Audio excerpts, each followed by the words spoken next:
The Undercountry Music News is an excerpt of the weekly internet broadcast Undercountry Music, which features music from great country artists you won't hear on mainstream radio, as well as a roundup of the most interesting country music news of the week without all the fluff. To listen and subscribe to the full weekly episode, please visit undercountrymusic.com or simply subscribe to the Undercountry Music Podcast on iTunes. Let's get into it. Do I have your permission to get tappy toes on this show? I certainly hope so, because I've got them. I don't know if it's the coffee I drank or if it was just that peppy little tune at all 5 minutes and 45 seconds of South Farwell's My Kingdom. My goodness. I am just loving the Kingdom today. And, just had just funny stuff going on. But I'm thankful. I'm busy. I got a career, got a great family. I got this show. I'm hanging out with you today. And we are listening to the kind of country music that you're going to be hard-pressed to find on any other platform, because everyone's trying to kiss the industry's butt, and I just don't get it. I want to look towards where things are going, not the hellhole where they've been. And speaking of hellholes, it is time for the Undercountry Music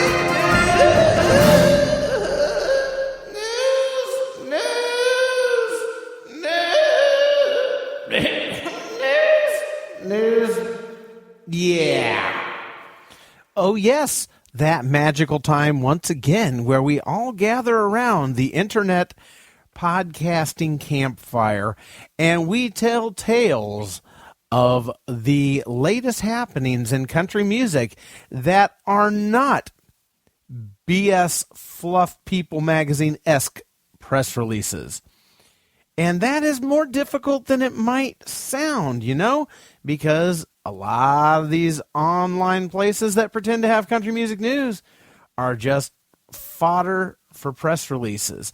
But you know what? There's usually one, maybe two good stories in each website that I visit. When I do the search term, I go onto Google and I search for country music news.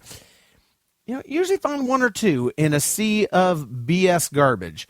And that's what I do. I get the one or two here and there, the one or two from this site, that site, and blam. And then I put it all together and I bring it to you. And then I tell you my thoughts and feelings on the stories that piqued my interest, that I felt were actual news stories and not just fluff pieces to fill space. And, I'm bringing you, this is sort of the essential country music news of the week, okay? Oh, and if I go on to a website that doesn't have any essential news and it's just BS press releases, I will reward that website with the dreaded Undercountry Music News Wet Belch of the Week, which sounds something like this.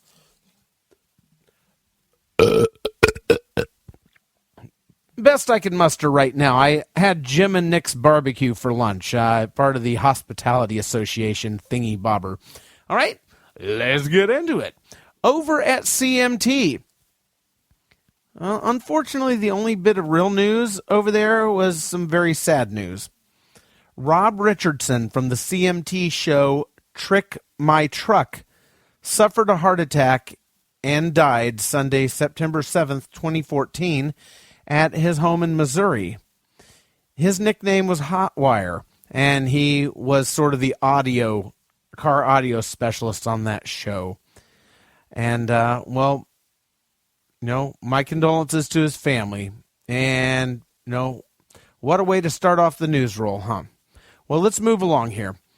Over at Country Weekly, Jennifer Nettles of Sugarland has landed the role of Roxie for the Broadway musical Chicago. And it will be on Broadway. Now, no date has yet been set for the debut, but, this is obviously breaking some new ground for the sugary one. Also over at Country Weekly, I predicted it last week. And finally, I got one of my damn predictions right. Look at that. Brooks and Dunn have reunited and will be doing a residency in Las Vegas at Caesar's Palace, along with Reba McEntire. And this means, of course, that I was correct about predicting that because Ronnie Dunn was signed to Nash Icon's record label last week, that this could only mean a Brooks and Dunn reunion, which Ronnie did slightly hint at, but it was an incredibly slight hint, and it wasn't any big thing, just said they were talking. And, sometimes that works, sometimes it doesn't. Sometimes it's just rumblings in the wind and something that's going to coalesce further down the line. But apparently, you don't announce a Vegas residency unless this has been in the works for a while. So anyway, because there's no way the Nash Icon label, who is going exclusively after only the absolute top tier of country artists, not a dig on Ronnie Dunn, but they would... I don't see them ever signing Ronnie Dunn as a solo act in a million years. They're just not going to do it because by himself, he's playing large club rooms, maybe a few thousand. With Brooks and Dunn, he's doing 10,000 plus easily, And so I got one right. Yeah, he shoots, he scores, he wins. Brooks and Dunn with Reba in Vegas kicks. See what I did there? Off June 24th, 2015. Get your tickets now. And in more country music news over at Country Weekly, Carrie Underwood gets a lot of dicks. Sporting goods locations to carry her new brand of sports apparel called Calia. I had to take a drink there in the middle of that. Excuse me for the pause. And you can also see the new lyric video for Gloriana's new song, Trouble, over at Country Weekly. Now, I personally made it about 40 seconds into the song before I started throwing up in my own mouth and I had to make it stop. It was literally one terrible cliche after another, and I just couldn't take it anymore. You may have better luck than me. Let me know how it goes. I would suggest waiting at least an hour after eating. Which makes for a nice segue over to Taste of Country. Emily Robison and Martie Maguire of the Dixie Chicks have signed a publishing deal with Big Deal Music. There's a whole page story over there, but quite honestly, that's about the only meat there really was to the story. The rest is fluff. So, go read it if you're into it. No mention on the whereabouts or happenings of Natalie Maine. Over at theboot.com, they are reporting that Jason Aldean's album Old Boots, New Dirt has been certified platinum, which makes him only the third artist of 2014 to earn a platinum album. Nicely done, Mr. Aldean. Now, the other two artists that have earned a platinum album in 2014 are Taylor Swift and Hell I Don't Frickin' Know.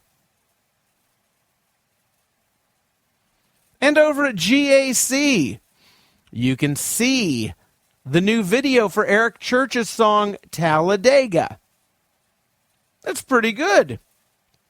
Now, this song has been on the charts for several weeks already, and they're just now getting a video out for it.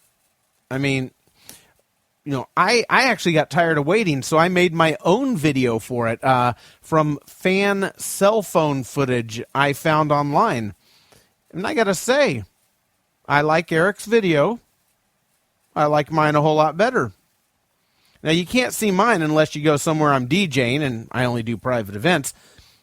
But you can see Eric Church's right now on YouTube, or you can go over to GAC. They've got it embedded there. And I got to tell you, it's pretty good. I like the song. I really do like the song. I like the video. I like my video better. Sorry, Eric. Over at the 615, The 615 is the area code for Nashville, but it's also a subsection of Billboard.com dedicated to the musical happenings around the 615 area code of Nashville. And they are reporting that Jamey Johnson has a new collection of Christmas songs you can only find online right now. Apparently, it was not finished in time to hit the store shelves for the holidays, so you'll likely find the CD next year when even fewer people who actually buy those things are going to be left in this world. But the collection is out right now online, and it's called South Alabama Christmas. And it features Jamey singing the classic songs such as Baby It's Cold Outside. He obviously does the girl part. Melikaliki Maka, which is the wise way to say Merry Christmas in Hawaiian. Now, wait a minute. Let's stop the presses right there. Can you picture Jamey Johnson singing Melikaliki Maka? Melikaliki Maka is the wise way to say Merry Christmas. Yeah. Oh, my God. All right. He sings the Christmas song, chestnuts roasting on an open fire. And then a couple of songs that I'm not really familiar with, which I hopefully means he actually threw a couple of original songs in there. One called South Alabama Christmas and another one called Pretty Paper. Pretty Paper sounds familiar, but I could be wrong on that. Anywho, the new Jamey Johnson Christmas album is out for those who like your slow southern drawls with your jingle bells. Rolling on over to Rolling Stone Country, there's an amazing interview, and I mean amazing interview with Billy Joe Shaver talking about his new album, Long in the Tooth, his on-stage heart attack and subsequent quadruple bypass surgery, his current addiction to Red Bull, yes, after a massive on-stage heart attack, how he performed on stage immediately after learning of his son's overdose death, and how Willie Nelson talked him out of taking a gun and going after the drug dealers himself. And he also opens up about the state of country songwriting today and what he thinks about the quality of what's being written on Music Row. And a whole bunch more. It's a very long article, and it's really, really interesting, and I'd actually say absolutely riveting stuff. My sort of synopsis of it here doesn't even begin to do this interview justice, so I will say Rolling Stone got this one right, unlike a certain rape story from about a few weeks ago. So get on over there and read up, because this one might actually be halfway true. Country Standard Time. We're going to wrap it up over at Country Standard Time. And I'm just going to let you know, nobody's getting the wet belts this week. Nobody is getting the wet belts. Although later tonight, somebody might get a Dutch oven. Legendary songwriter, label executive, and producer Bob Montgomery has died from complications stemming from Parkinson's disease.